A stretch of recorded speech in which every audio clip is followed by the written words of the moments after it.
Start, Eric? Okay, great. Okay, Eric, I'm sorry if I interrupted you earlier. I just wanted to let you know that. Okay, never mind. So, welcome to the School of Education Doctoral Colloquium, a Doctoral Student Colloquium. My name is Sheila Vaidya. I'm a professor in the School of Education at Drexel, and I'm going to be the moderator of today's colloquium. We're pleased to welcome all of our virtual attendees, which include School of Education faculty, deans, students, and other members of the Drexel community. The Doctoral Student Colloquium offers our students an opportunity to share their research, typically in person, but now online. And these colloquia are helpful to students to connect with each other and also with faculty and to work as a learning community. But now, of course, we are a virtual community. So today, each presenter will get 20 minutes to present their research, and it will be followed by questions for just 5 to 10 minutes. So please hold your questions at the end. And allow the 20-minute presentation to take place, or you can actually type your questions in the chat, or just use your mic to ask a question. Okay. So the first presenter today is David Mattson. David is a second-year PhD student in our School of Education.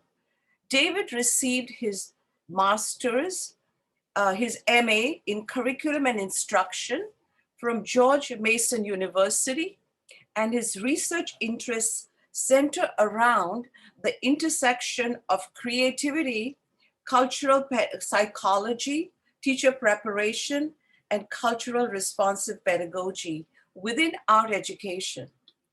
The topic of David's presentation today is creativity as a cultural response to COVID-19.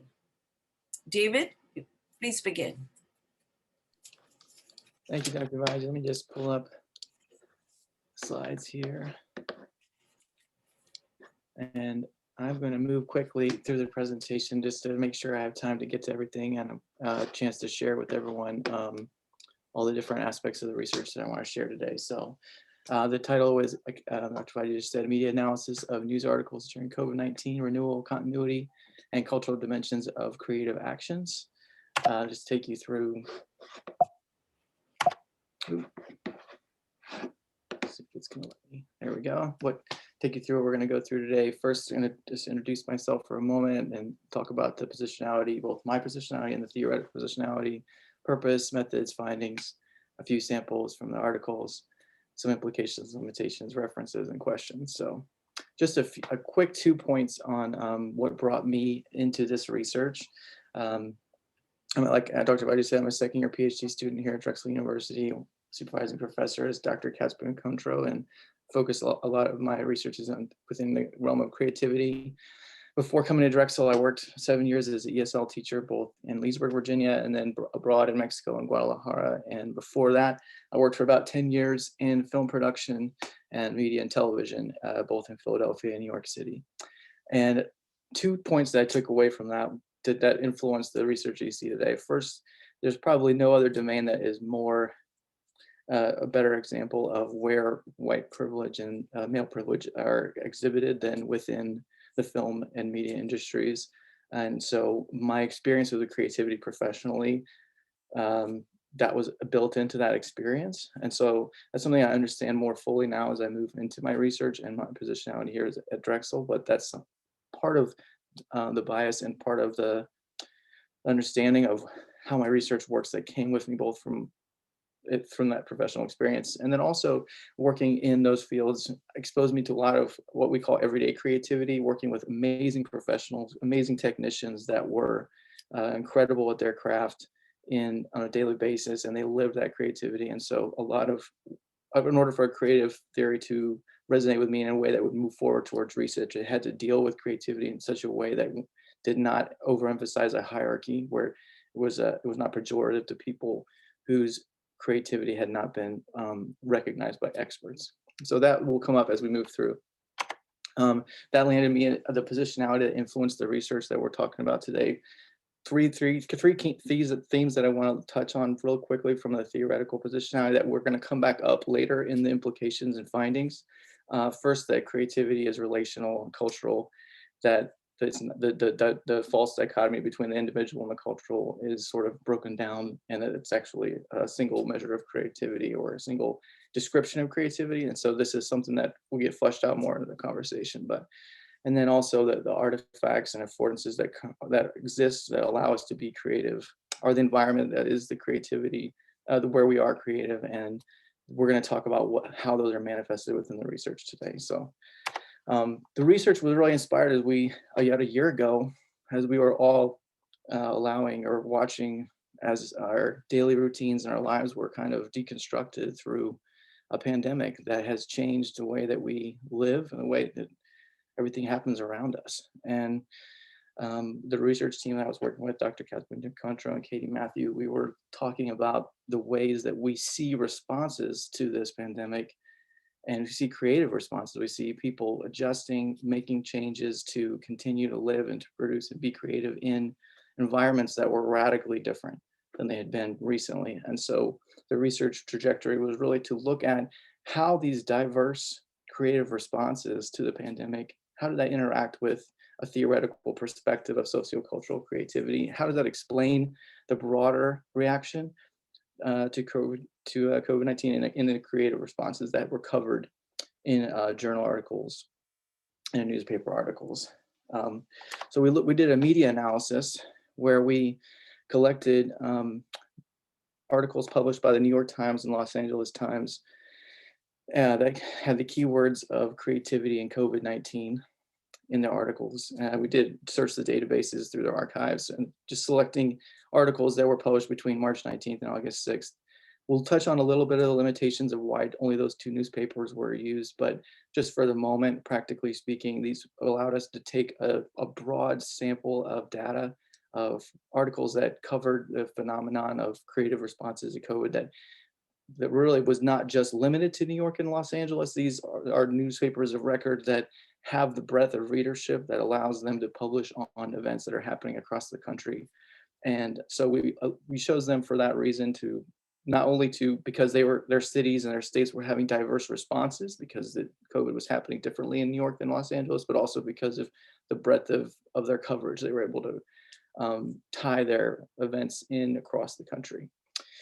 And so not only was the inclusion and the inclusion criteria just the keywords creativity and COVID, it did happen on certain occasions that the articles would have these keywords in them, certainly by chance. And so we tried to read through the articles just to make sure that they were actually describing a response, and that it was an intentional use of this language and not like a colloquial usage where it was just happenstance that the articles would contain these two words. We could have used another limitation. We could have had many more articles, but we ended up sorting up 50 and then dividing them between 3 researchers. Our data analysis process consisted primarily of 2 stages of coding. The first stage was an open coding process where we consolidated codes into a code book using quotes and examples. And then the second stage was we used a data analysis strategy of theoretical proposition to organize those codes into 2 overarching themes to sort of give the shape to the description. And again, this goes back to why we needed a type of perspective of creativity that was broad, that could talk about both individual and sociocultural or cultural creativity in a way that would give us the language and the vocabulary to describe creativity thematically in a way that was cover multiple domains that had typically been looked at as separate within creativity research. This perspective was one that would allow us to address them in the ways that would cover all of them. And then we can get into that more later.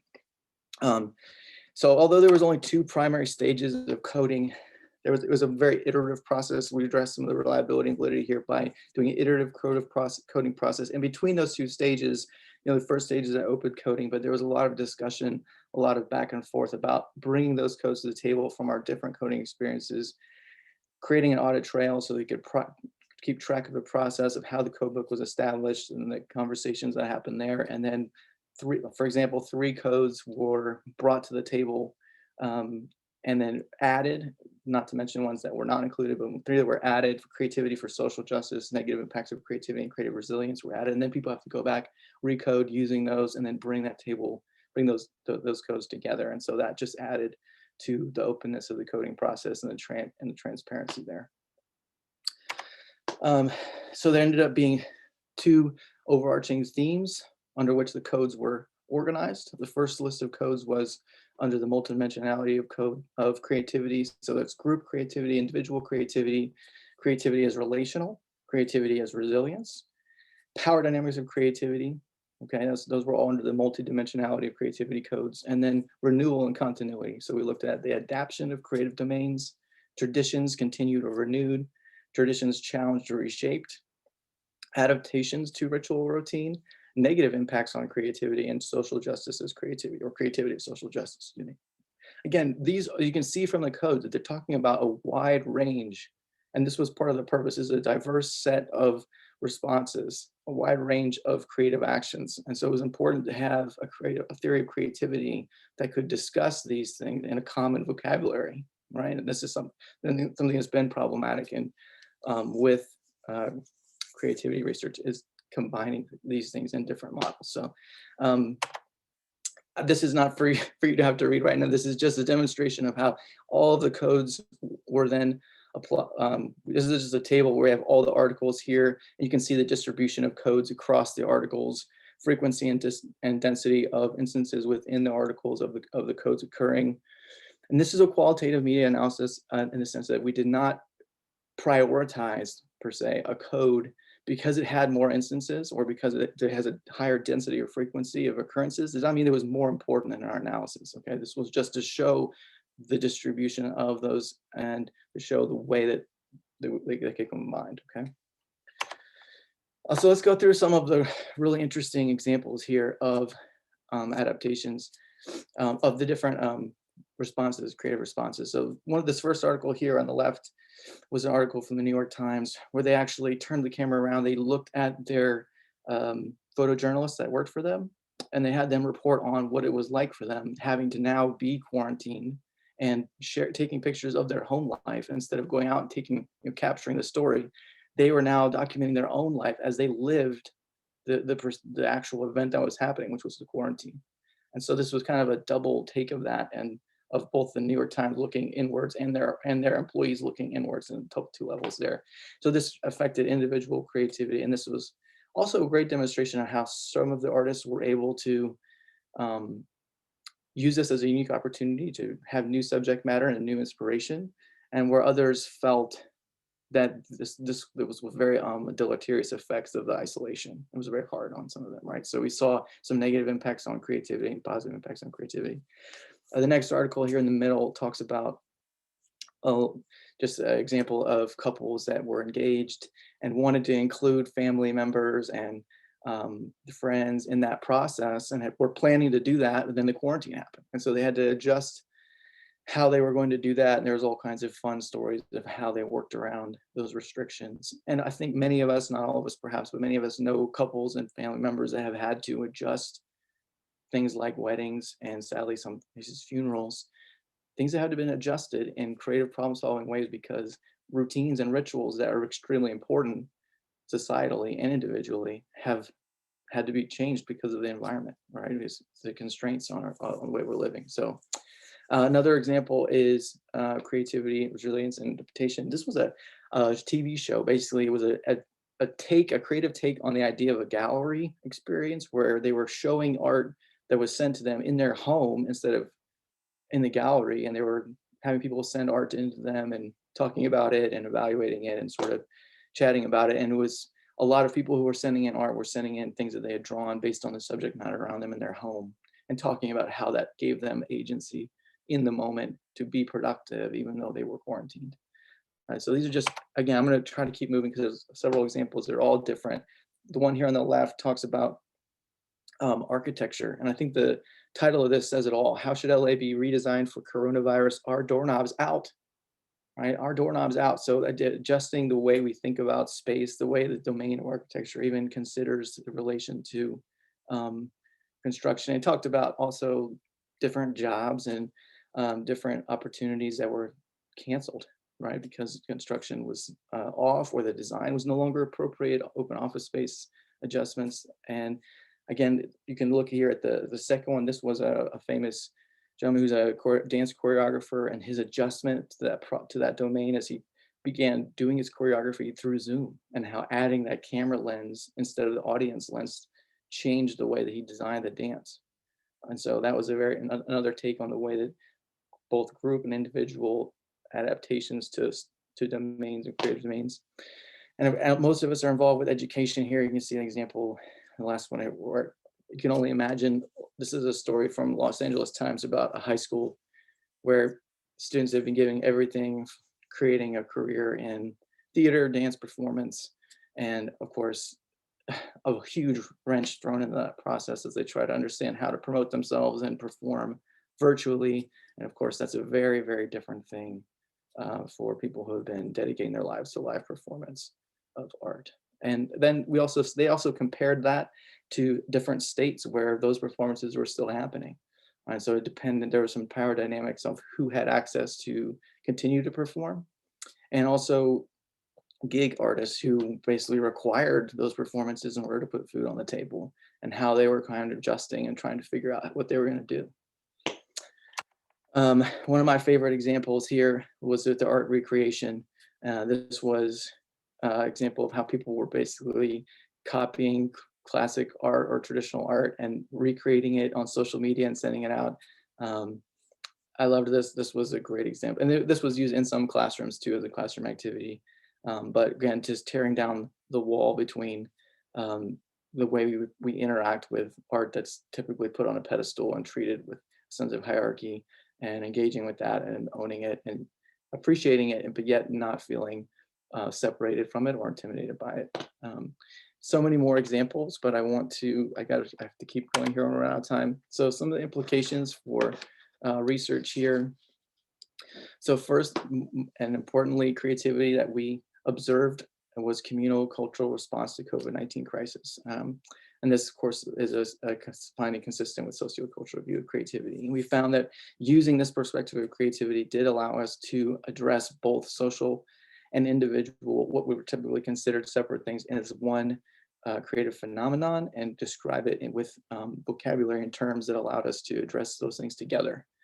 And then secondly, an important implication for research going forward was what we found with social justice as creativity, and also in the power dynamics of creativity and negative impacts on creativity, really brought forward how communities that were already experiencing inequality and a lack of resources around creative production, this only exacerbated that issue.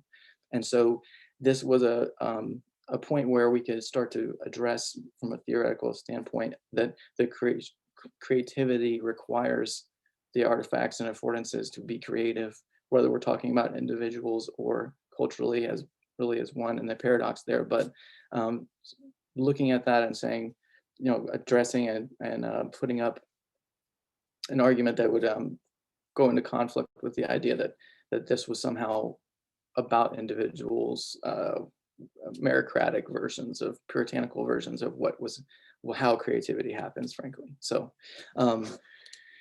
limitations, I talked about, if we would have loved to have money and staff and time to do a great, huge study where we drew articles from all over the country in newspapers and magazines all over the country, and do a larger sample. But I do believe we had a really nice diverse set of data, but again, we were limited in time and funds. And again, the inclusion criteria could have potentially been slightly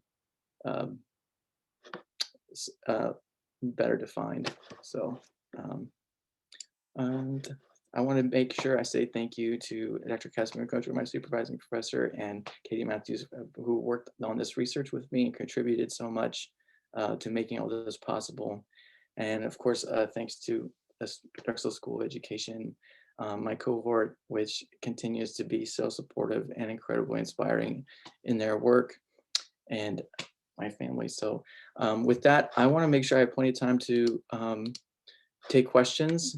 And I know that I did not provide two cues here, but I would love to hear both approaches for where people think this type of methodology might be useful, looking at other domains and the way creativity hits in other domains, and any thoughts on how implications for multicultural, sociocultural creativity expanding into other domains. So I am going to stop share, but I'm happy to keep sharing if people need to see the slides. Oh, I did it under the time. Amazing. Okay. That's amazing. Exactly on time. So there are just, you just have, in the chat, you just have well done, great work, David. And I agree, everyone agrees, I think, awesome work. But there were no questions. So if people have questions, please type them or just ask the question using your mic. So most people, Tajma Cameron, Penny Hamrick, great presentation. Aliyah, great presentation. Everyone says awesome, fascinating presentation. So but there are no questions yet. Hey, so Dr. Vanya? Yes, please ask a question. Hi, this is Jen. Yes. And I just want to say thanks so much for the presentation, David. And I don't know if I missed it, but were you able to provide the citation for the actual article? I have it in the references, and I have to update it because they have like it's going to change as it gets, the official publication comes out. Right now it's the link to just the abstract.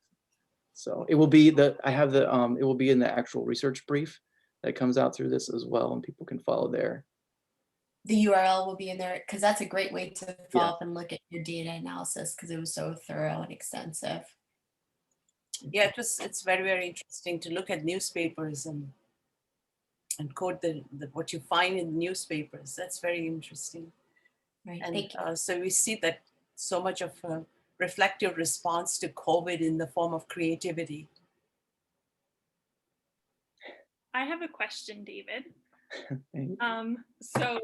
I think one of the things about creativity research that is both like a challenge and an opportunity is the sort of like mutually defined definition of creativity that sort of like speaks to kind of like the sociocultural view of creativity, is that we're sort of always in flux within our definition of creativity. And I think that's one of the things that came out in our selection of articles, is that we found so many articles that that maybe didn't include an actual sort of creative action, and that's why we excluded them.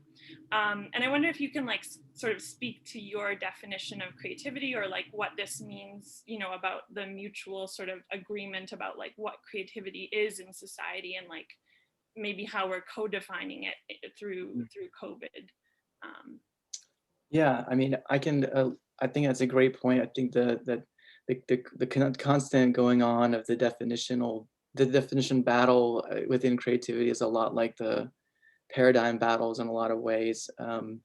So in some ways it's philosophical rather than attached to the phenomenon itself in certain aspects, but it's also extremely important, right, and influential. So I mean, in no ways does that mean that it's not part of what we're doing.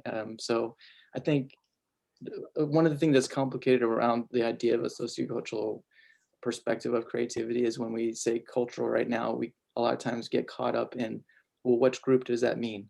Or which identity does that mean? And really we're talking about it from a philosophical standpoint of saying that everything that we do to express our consciousness, our agency as individuals and identity, are using these artifacts of language and tools of reason that are developed culturally in community, right? And so we do mean, oftentimes we do mean specific groups as we deal with it in an education standpoint or different communities. But from a beginning philosophical place, it's that important message of sort of separating the idea of this of creativity as a personality trait or as some sort of character flaw or gift, and moving away from that, and what the implications are for that, for who's been awarded with having that trait in the past, and sort of, and that's something, again, that goes back to my experiences working in creativity in film and television, and where those things really, really manifest themselves on who has opportunities and how they're rewarded. And of course, we see that nowadays constantly, and people trying to fight for equal pay between actors in different positions, but there it goes so much farther than that, and different ways. So I think that your question covers a wide range of what we mean when we say, like, what is sociocultural creativity and how does that change? Because in no way does that not mean the same sociocognitive research that we're looking at. Those things are still essential, right? But it also means a broadening of definitions and a coming together of vocabulary that's been traditionally more used in an exclusive way instead of an inclusive way.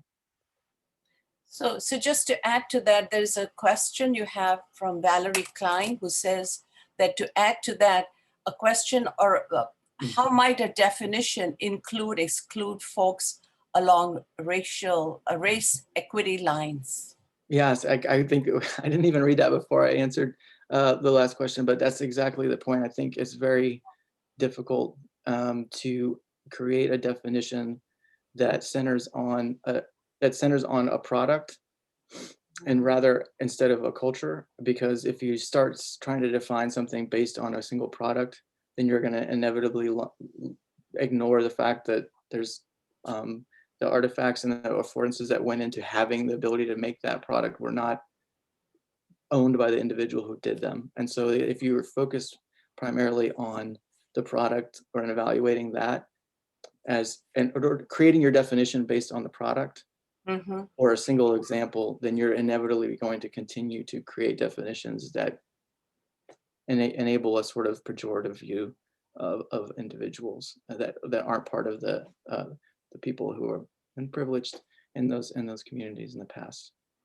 And that's a complicated conversation. I don't mean to make a short answer out of that. In no way am I'm only trying to comment on what I'm learning here, but this is a very complicated conversation. Right. So it's a way of coping with COVID. It's an interesting response. It is, and it certainly is. It was a very encouraging, and I hope I can bring just a slight bit of hopefulness to this message. It was so encouraging to read about all the incredible ways that individuals and communities and groups were finding ways to rely on each other and connect, and it also just emphasized the absolute necessity of allowing and facilitating creativity, because people need it both for resilience and just to find meaning. I mean, so much of the meaning that we find in our lives is wrapped up in the ways that we express ourselves creatively and receive acknowledgement of that. And I think that goes back also to the importance of the definition being inclusive rather than exclusive, because that's been, people have found ways around that and found the meaning anyway. But we want to continue to break down some of that and look at the problematization of it. Okay. You have 2 more minutes left. If you, you want to say anything else? I mean, I'm happy to, or I can donate that time to our next presenter if we'd like, or people can ask any questions. I'm more than happy to do anything. Okay, that was great. That was great. Is Kelly here? Kelly DiPietro. Hi, Dr. Vaidya, I'm here. Hi. Yeah. Okay. Great. Hi, Kelly. So our next presenter is Kelly DiPietro-Edwards, who's a doctoral student in our EDD program. She's also an assistant principal in a Pennsylvania middle school. She has 15 years of experience in education and a master's in Hispanic Studies from Villanova University, and has a master's in leadership from Wilkes University. Her research interests include college and career readiness skills, developing K-12 curriculum to meet the needs of a diverse workforce, and teacher collaboration. The title of our presentation today is a phenomenological exploration of high school teachers' perspectives on collaboration and implementation of practice in the context of college and career readiness framework. Ready, Kelly? I am, thank you. Let me share my screen. Kelly's also I'm also a supervising professor for Kelly. So I'm very proud of her presentation. Okay. Can you see the screen that I am sharing? Can you see the presentation? Yeah, we can. Yes. Okay, thank you. I apologize. I'm using double screens. I just wanted to make sure that I was sharing the correct one. Well, thank you, Dr. Vaidya, for that introduction. My research does focus on teachers' perspectives on their collaborative experiences using a career readiness framework within the context of our high stakes testing environment. The roadmap for our conversation today, I will discuss the purpose of my research, some background and context for the research that I'm doing and the impact that COVID-19 has had on my research process, my own personal research or positionality to the researcher, how I came to the research, my research questions, what the theoretical framework for my research is, the research design and methodology, my findings, and a discussion about my findings and the significance and implications of my research. So the purpose of my research is to explore teachers' lived experiences with collaboration, to understand how a context of accountability and data-driven decision-making may influence a teacher's collaborative experiences. With the standards-based movement, teachers are familiar with collaboration in order to improve student achievement as measured on either local common assessments or through standardized testing, but to really understand how teachers may experience that collaborative process when they are integrating a building or a school initiative that is not directly linked to student achievement. The background and context. First, it's important to understand what does it mean to be college and career ready.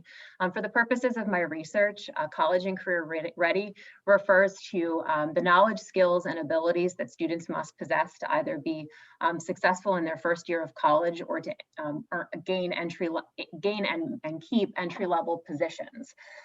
These skills are both content-based, the knowledge that is assessed through those formalized assessments, but also they are those employability skills. Things like critical thinking, communication, collaboration. Teacher collaboration has been shown through the research to positively impact both teacher knowledge and instructional practices, and then also to impact student achievement. Where there is a gap in the knowledge is understanding how teacher collaborative experiences may potentially impact their ability to integrate these employability skills into their existing curriculum. With the accountability era, as I discussed previously, there has been a heavy focus in our K-12 environment on preparing students in order to be successful on those standardized tests. Within the state of Pennsylvania, those tests are the PSSAs and the Keystones. School ratings are directly tied to student performance on those assessment measures. Those standardized assessment measures have also evolved to incorporate career readiness, as seen in the Future Ready Index. Schools are also graded on their graduation rate, their attendance, and student acceptance rates into institutions of higher education. Chapter 339 in Pennsylvania requires that schools produce pieces of evidence of college and career exploration for students in grades 5, 8, and 11 as a way of incorporating these career readiness skills and standards into the curriculum and helping to develop broader students. As a piece to this, the county in which I work developed a Career Pathways Framework Alliance that involved all of the public representatives from all of the local public schools, the two vocational schools that are located within the county, the local workforce development board, and the institutions of higher education that are located within the county. The purpose of this group was to determine what are those knowledge, skills, and abilities that students need to possess, and how can understanding what students need to be able to do in order to gain an entry-level position or be successful in institutions of higher education, how can we integrate those skills into our existing curriculum? With that framework in place, it was up to individual school districts to determine how it is that they were going to utilize that framework. The district for which my research is taking place decided that they were going to integrate those skills into the existing curriculum. Through an initiative, the district had decided to be a one-to-one district with Chromebooks for students in grades 5 through 12, which means that they were providing Chromebook devices for all students in grades 5 through 12. As a piece to this, to offer some professional development support to our teachers as they were integrating the technology into their classrooms and into their curriculum, there was the opportunity for teachers in both the middle school and the high school to participate in a blended learning cohort. The blended learning cohort, they were small groups of 5 or 6 teachers that met regularly throughout the school year with the purpose of examining their existing curriculum, their existing lesson plans, and integrating not only just the technology, but with the purpose of looking at the technology to enhance those skills, those employability skills of collaboration, communication, and critical thinking by giving students choice and voice over the product, process, pace, and place of their own learning. These groups met regularly throughout the 2019-20 school year. Unfortunately, on March 13th, our K-12 working environment came to a drastic halt, and all our schools shut down for the remainder of the school year. This school district in particular, the learning did not stop. There was the 2-week shutdown that had happened, and then synchronous learning picked up for the students after that 2-week period. And the teachers were working with their students synchronously in real time, meeting with all of their students in their high school classes in the morning, and the afternoon of that schedule allowed them for collaboration with their peers and with the ability to meet with students or families virtually, but also to work on their lesson planning and design, because this came with a radical shift for all of the high school teachers and middle school teachers with how it is that they were presenting their content to their students. For this academic year, the district that the research is taking place in, it's important to understand that students had multiple options for how it is they were going to be attending school. From the beginning of school, students did have the option to attend school 5 days a week in person. They also had the option of being a completely virtual student in an asynchronous format by attending the district's virtual academy. But there was a third option that potentially complicated the work for teachers. It was a live stream option where students were able to participate virtually from home and receive instruction from the district's teachers with their classmates, but while remaining at home. My positionality to the research. As Dr. Vaidya stated, I am a middle school administrator. I did work as part of the Career Pathways Educators Advisory Board, looking at what are those knowledge, skills, and abilities that our students need to possess in order to be college and career ready. It is important to me that when we are graduating our students, they are able to take that next step in their life, whether it be an entry-level position with a company, or they are moving on to either a 2-year, a 4-year, or a vocational school. I'm acknowledging some insider bias that I do work in the same district as the research participants. The research questions that guided my study. How do teachers understand college and career readiness indicators and the implementations of these practices within their classroom? How do teachers describe their beliefs about peer collaboration on the integration of non-assessed skills into existing curriculum in an era of accountability? How do teachers describe their experiences with peer collaboration on the integration of employability skills into existing curriculum in an era of accountability? The theoretical framework that makes up my study. Through the research, I was able to establish that within the context of this high stakes environment, teachers collaborating not just across curriculum, but across buildings, because there were both middle school and high school teachers that were represented in these cohorts. This is a change in practice. So it was important to understand teacher collaborative practice and the research that supports that. Teachers' resistance to transition, because this was a significant change in practice for many of our teachers, and to understand the transition process, not just for the collaborative experience, but how it is that they were integrating these skills into their classroom, where they were transitioning from officially being the sage on the stage to the guide on the side. And understanding those specific organizational and cultural structures that may help or hinder teacher collaborative practices, such as the culture of the building or the system, educational leadership provided by administrators or central office, and professional development. The research design, the phenomenological research design was determined to be the most appropriate because the purpose of the research is to understand the lived experiences of teachers through the collaborative process. There were 5 research participants. It's important to note that 2 of the research participants taught courses that were assessed via the Keystone exam at the high school level, and 3 participants taught not assessed courses. The data collection methods included semi-structured interviews with research participants, artifact reviews. Research participants were asked to bring with them evidence of their collaborative work. These included lesson plans, assessments, gathering of notes, field notes from the researcher, and also the researcher's journal. Data was analyzed in 2 phases. The first cycle of coding included in vivo coding. It was important for the researcher to understand through the own words of the research participants their experiences, but also that concept coding to identify any larger concepts that those words may be referring to.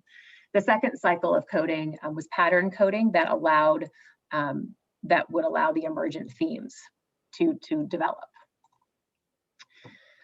The preliminary findings for my research include 5 themes. Structure, the role of the administration and the support of the administration played a role for teachers and their experiences and beliefs about peer collaboration. The actual building schedule within the school was important to either help or hinder that collaborative process, but also those group expectations and norms that were set within the group were important to the efficacy of the collaborative process. A school culture was also important. It was identified as a theme.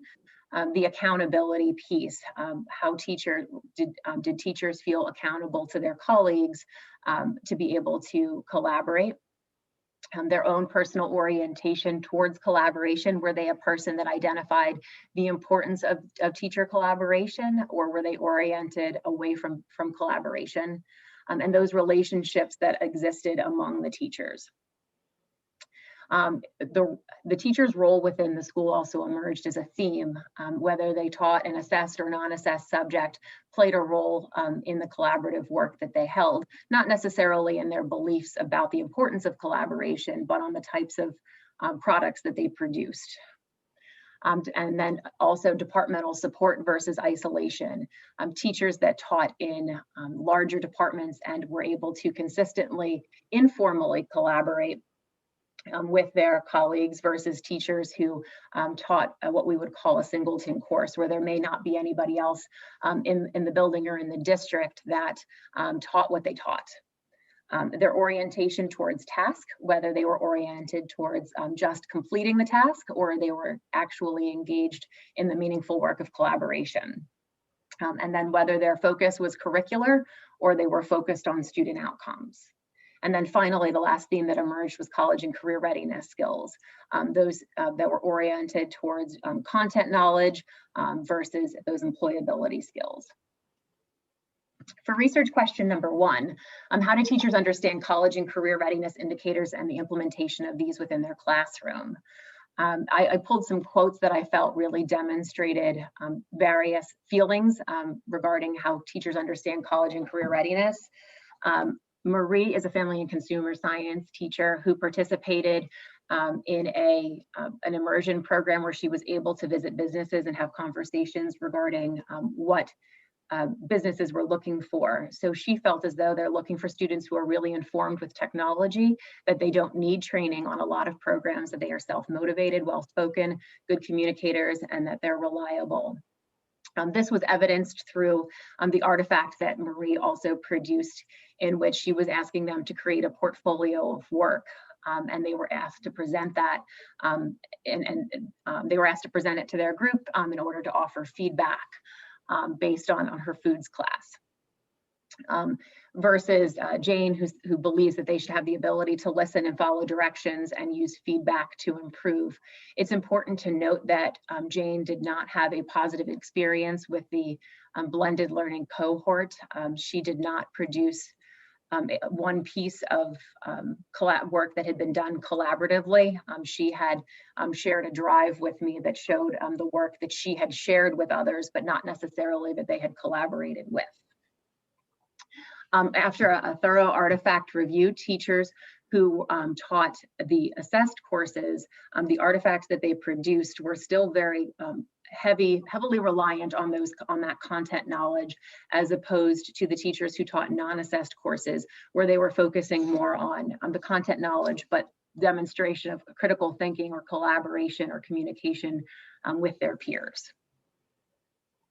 Research question number 2, how do teachers describe their beliefs about peer collaboration on the integration of employability skills into existing curriculum in an era of accountability? All teachers expressed positive beliefs about the peer collaboration importance in the process, but they did have varying levels of satisfaction. Emily spoke very highly about the need for that collaborative process, and she said that that's what got me through March to June of 2020. Their cohort continued to meet informally throughout the time in the afternoon that had not been mandated by administration for any specific work to take place. But she described that as much more of a support or a lifeline to her during that time. And Melissa, a social studies teacher, does not have a positive collaborative experience with teachers within her department. And she described that as a once-a-month wine fest for an hour. Research question number 3, how do teachers describe their experience with peer collaboration on the integration of employability skills into existing curriculum in an era of accountability? Negative experiences were attributed to things like the group dynamics and the willingness of others within the group to collaborate, a lack of dedicated time for collaboration within the structure of the school day, and a clearly articulated purpose for the group. Some teachers felt as though the vision for the blended learning court had evolved over time. Jane, the English teacher, who did not have a positive experience with the collaboration. As far as the collaboration, I chose courses that nobody else in the cohort wanted to work together with, which was the reason why her collaborative experience was not positive. Positive experiences were attributed to positive emotions related to those group relationships and dynamics, group accountability that was established within the group, but it was also moderated by the technology coach, and regularly scheduled time with a clearly defined expectations for the collaboration to occur. Emily states that there was a high level of trust. We really trusted each other. From the beginning, we had a discussion like, this is a safe place and you're allowed to fail here, and you're allowed to struggle here, and you're allowed to speak your mind. Significance and implications. This research contributes to the extensive body of research that already exists on teacher collaboration. These findings can inform organizational structures such as the schedule, professional development, what types of supports are needed from administration, and the administrator's role as an instructional leader. Future research should focus on perceived differences in willingness or ability to collaborate from teachers of assessed versus non-assessed courses, and the long-term impact of the COVID-19 school closures on teachers' willingness and ability to collaborate. And that is the end of my presentation. Are there any questions?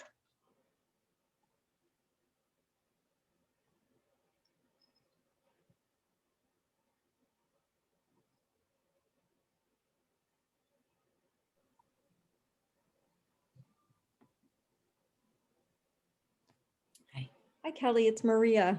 Hi, Maria. That was so great. Kelly and I were in our writing group together, and so I've gotten to see how her research has progressed, and it's awesome to see you at this point, and you've done such a beautiful job. I was curious, you talked a lot about how COVID sort of affected the whole teaching process in your cohort of teachers that you looked at. I'm wondering if you had any insights about how that pandemic affected the collaboration itself, like the nature of the collaboration or how it was focused or anything.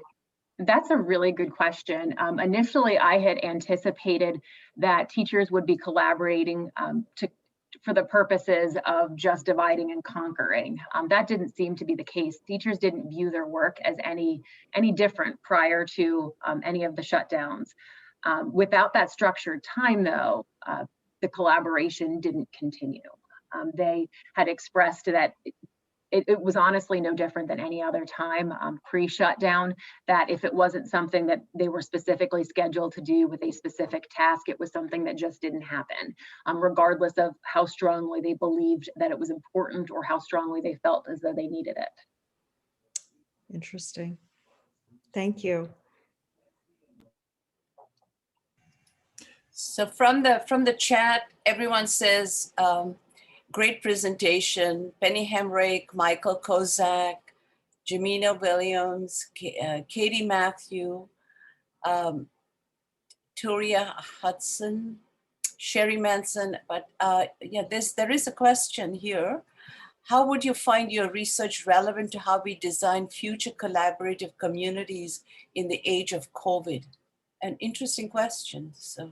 That is an interesting question, and I think it's probably an evolving question as we figure out what our new normals are in the world of education and what we bring forth. I also think it'll be interesting to see the impact of COVID-19 and the school closures on the high stakes accountability environment that our teachers currently collaborate under. So I think that there are a lot of moving pieces to this, but the takeaways that I think that would be important would be to continue to have that defined time and that defined purpose and the administrative support for collaboration. That's right. Do you see this happening in, hi Kelly, how are you? Hi, Dr. Pittman. Good. Do you see this evolving into any findings that might be applicable in higher education? I know community college is higher education, high school, but I'm talking about institutions like Drexel. You know, that's also a really interesting question. And without having a lot of experience on the professional level in institutions of higher education, I'm not sure that I could speak articulately that way. My recommendations would be to study organizational structures that exist in institutions of higher education, how professors and professionals are expected to collaborate currently, and what are the expectations for that. I don't know that my findings are necessarily generalizable to that context, so that could be a point of future research. Thank you. Hey, Kelly, this is Dr. Kozak. Just wanted to say congratulations, great job. And I do have a quick question. What lasting impact do you think will occur, at least based on your perspective in your school district, the lasting impact of online learning, not only on collaboration, but teachers' professional development and from a student learning perspective? It's been an interesting perspective being able to see how students are able to progress in 3 different modes of education, whether it be the 5 days a week in person, they're participating via the live stream or the virtual academy.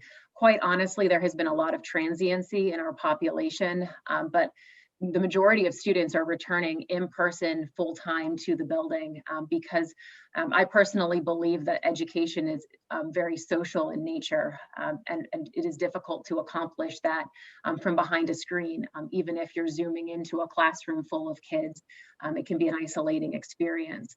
I don't know how much this is actually going to impact a student or family's desire to be online or be virtual. Even our students and families who are remaining virtual are choosing to do so, not necessarily because they think that it's a better education or their students are learning more, but they're doing it out of fear for being in person and the possibility of contagion.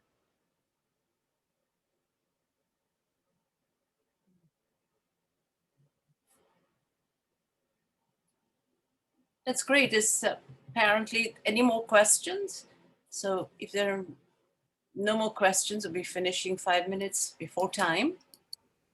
Thank you so much, David Mattson and Kelly DiPietro, for coming forward and presenting your research, which is still ongoing. So thank you so much for attending, to everyone who attended. And I would also like to say to note that the next colloquium will be on March 5th. Please make a note of that. And we look forward to seeing everyone next month. Thank you.